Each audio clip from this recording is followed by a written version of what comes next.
Il y a un élément essentiel à comprendre sur l'argent. Avec le temps, sa valeur diminue en raison d'un phénomène appelé l'inflation. La plupart des pays cherchent à maintenir un taux d'inflation annuel compris entre 2 et 2,5%. Cela signifie que l'argent que vous mettez de côté perd progressivement de sa valeur chaque année. Autrement dit, laisser toutes vos économies sur un compte bancaire peut devenir un problème sur le long terme. C'est là qu'intervient l'investissement, un moyen d'utiliser votre argent pour en générer davantage et ainsi compenser l'érosion causée par l'inflation. Vous avez sûrement déjà entendu parler de la bourse, souvent présentée comme l'un des moyens les plus accessibles d'investir. Mais qu'est-ce que le marché boursier au juste? Comment se lancer dans l'investissement? Et surtout, est-ce réellement aussi rentable que certains le prétendent? Pour beaucoup, la bourse reste un excellent moyen de faire fructifier leur argent. Puis, tout à coup, vous réalisez « Mais bien sûr, c'est exactement ce qui se passe. Un marché, au sens large, est simplement un espace où l'on achète et vend des biens. » Dans un pays comme le Royaume-Uni, les États-Unis ou l'Inde, l'économie repose sur une multitude de marchés différents. Par exemple, un marché de fruits concerne l'achat et la vente de fruits. Un marché immobilier traite des transactions de biens immobiliers. Et la bourse est dédiée à l'achat et à la vente d'actions. Ce qui nous amène à une question clé. Qu'est-ce qu'une action exactement?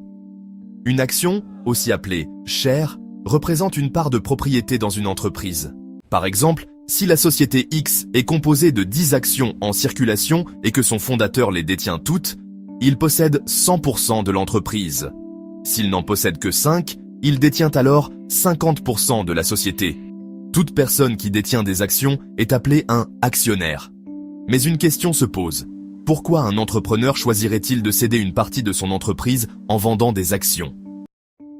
Imaginons que vous dirigiez un petit café de quartier. Votre établissement est un véritable succès. Vos clients adorent votre café artisanal et vos pâtisseries maison, et l'endroit est devenu un lieu de rendez-vous incontournable. Chaque matin, la file d'attente s'étire jusque sur le trottoir. Mais vous voyez encore plus grand. Vous êtes convaincu que votre concept unique pourrait séduire bien au-delà de votre quartier.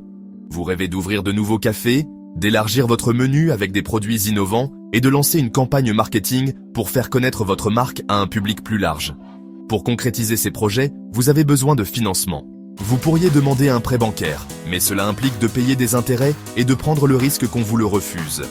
Une autre solution consiste à lever des fonds en vendant des actions de votre entreprise.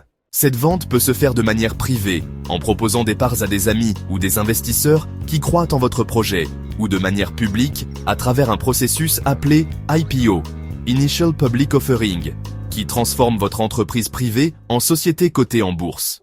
Et voilà qu'après une journée particulièrement fructueuse au café, vous prenez votre décision, vous lancez votre introduction en bourse. Sur Wall Street, l'effervescence est à son comble. Lors de l'IPO de Twitter, dont le prix était fixé à 19 $ par action, les valeurs des fabricants de voitures électriques ont bondi de 41%, en faisant l'une des introductions en bourse les plus performantes de l'année. De son côté, Uber a fixé son IPO à 45 $ par action. Lorsqu'une entreprise décide d'entrer en bourse, l'une des premières étapes consiste à déterminer le nombre d'actions qu'elle souhaite émettre, ce que l'on appelle le float. La valeur initiale de chaque action est ensuite fixée en fonction de plusieurs critères, notamment la santé financière de l'entreprise, les performances d'autres sociétés similaires et la demande anticipée lors de l'introduction en bourse. Une fois cotées, ces actions sont échangées sur ce qu'on appelle une bourse. Pour mieux comprendre, imaginez un marché de fruits dans votre ville. Il en existe peut-être plusieurs, mais vous devez choisir celui où vous installerez votre stand. Les bourses fonctionnent de la même manière, sauf qu'au lieu de stands de fruits, elles accueillent des entreprises. Chacune possède ses propres critères d'admission et exigences pour que les actions puissent y être échangées. Parmi les principales bourses aux États-Unis, on trouve le New York Stock Exchange, NYSE, créé en 1817, et le Nasdaq, lancé en 1971. Ce dernier est particulièrement connu pour abriter de grandes entreprises technologiques comme Google, Apple, Amazon et Intel.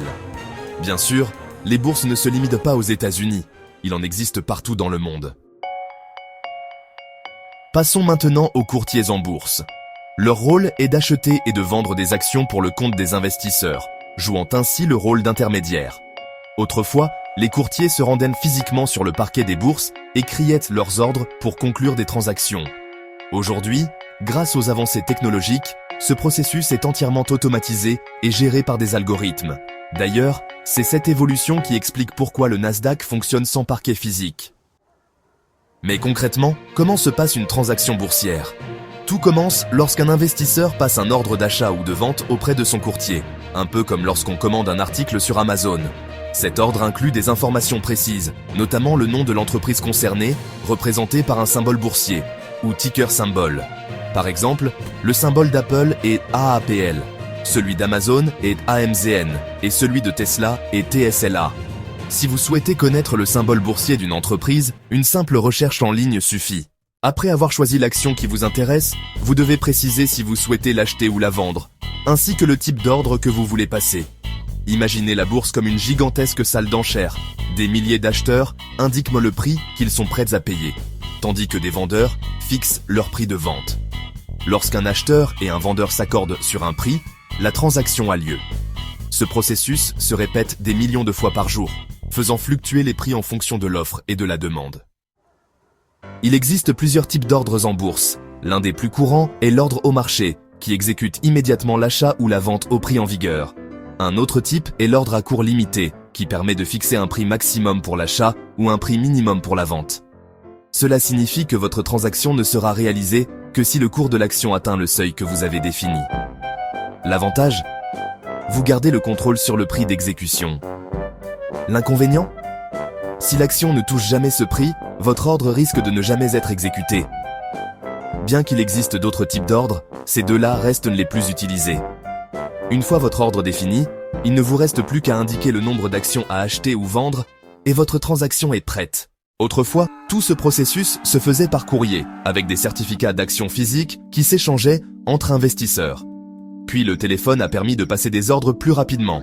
Aujourd'hui, avec les courtiers en ligne et les applications mobiles, tout se fait en quelques clics, sans même parler à qui que ce soit. Les actions ne sont plus des documents papier, mais des enregistrements numériques, ce qui simplifie grandement les échanges. Une vraie aubaine pour les investisseurs introvertis. La vraie question est maintenant, comment pouvez-vous utiliser toutes ces connaissances pour faire des choix d'investissement éclairés ? Le monde de la finance regorge d'acteurs aux profils variés. D'un côté, il y a les investisseurs particuliers, comme vous et moi, qui placent leur argent pour leur propre compte. De l'autre, on trouve les investisseurs institutionnels, de grands organismes tels que les fonds de pension, les fonds communs de placement, les banques ou encore les hedge funds, qui investissent des sommes colossales pour leurs clients. Ces institutions disposent souvent d'analystes spécialisés, chargés d'étudier les tendances du marché et d'optimiser les stratégies d'investissement. Cette vidéo s'adresse avant tout aux investisseurs particuliers. L'objectif est simple, générer du profit en achetant une action à un prix bas pour la revendre plus tard à un prix plus élevé. Vous avez sûrement déjà entendu l'expression « acheter bas, vendre haut », c'est exactement la stratégie recherchée. Les prix des actions sont influencés par une multitude de facteurs, allant des performances financières de l'entreprise aux conditions économiques générales. Les annonces de résultats, les changements dans la direction de l'entreprise, les innovations technologiques et même les événements géopolitiques peuvent tous jouer un rôle crucial. En comprenant ces facteurs, les investisseurs peuvent de mieux anticiper les mouvements du marché et prendre des décisions plus éclairées. Mais pour y parvenir, il faut être capable d'anticiper quelles actions vont prendre de la valeur et lesquelles risquent de chuter. Comment peut-on prévoir ces mouvements ? Le prix d'une action est principalement influencé par l'offre et la demande. Par exemple, si Apple annonce une innovation révolutionnaire, la confiance des investisseurs augmentera, entraînant une hausse de la demande pour ces actions. Face à cet engouement, les vendeurs exigeront un prix plus élevé et les acheteurs seront prêts à payer davantage, ce qui fera mécaniquement grimper le cours de l'action Apple. Cependant, la bourse est un environnement imprévisible. De nombreux facteurs peuvent impacter la valeur d'une action, un changement de direction, la qualité des nouveaux produits, des décisions politiques ou même des tendances du marché. Pour un investisseur particulier, qui a déjà un emploi ou gère une entreprise, suivre ces fluctuations en permanence est un vrai défi. C'est pourquoi l'investissement à long terme est souvent plus adapté que la spéculation à court terme. À l'inverse, l'investissement à court terme repose sur des transactions rapides, parfois en l'espace d'une seule journée. Pour la plupart des investisseurs particuliers, cette méthode est trop risquée et demande une implication constante, rendant le jeu rarement rentable sur le long terme. Beaucoup d'entre nous préfèrent opter pour un investissement plus passif, c'est-à-dire un placement qui ne requiert pas un suivi quotidien. L'idéal est de pouvoir investir, laisser son argent travailler pour soi et ne pas avoir à s'en soucier constamment. Mais tout le monde n'a pas envie de passer des heures à analyser les bilans financiers des entreprises avant d'investir. C'est là qu'interviennent les indices boursiers. Ils regroupent plusieurs actions et permettent de suivre la performance globale du marché. Vous avez peut-être entendu parler du Dow Jones Industrial Average, ou simplement le Dow, qui suit les 30 plus grandes entreprises américaines. Il y a aussi le S&P 500, qui regroupe les 500 plus grosses entreprises aux États-Unis, et le FTSE 100, qui reflète les performances des 100 principales sociétés cotées au Royaume-Uni. Ces indices servent de baromètre pour mesurer la santé des marchés financiers. Certains investisseurs scrutent avec attention leurs variations, redoutant un effondrement soudain ou espérant un nouveau record historique. Et si vous pouviez investir dans un seul fonds qui regroupe toutes ces entreprises? C'est exactement le rôle des fonds indiciels et des ETF, ou Exchange Traded Funds. Ces deux produits sont très similaires, bien qu'ils présentent quelques différences techniques. Prenons l'exemple de l'ETF Vanguard S&P 500.